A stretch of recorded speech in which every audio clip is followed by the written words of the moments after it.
Class 12 painting 332 का नया syllabus आ गया।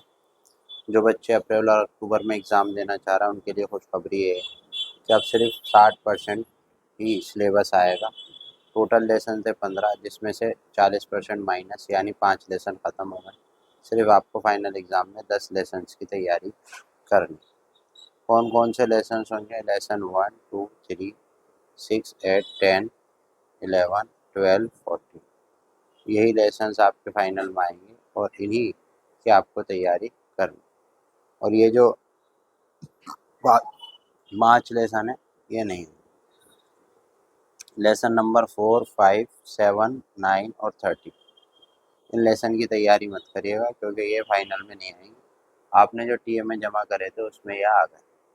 अब आपको फाइनल की तैयारी करनी है तो फाइनल में सिर्फ इन्हीं की तैयारी आप कीजिए, ठीक है। और अगर आपको नोट्स या असाइनमेंट चाहिए तो आप मुझसे रब्ता कर सकते हैं दिए गए नंबर।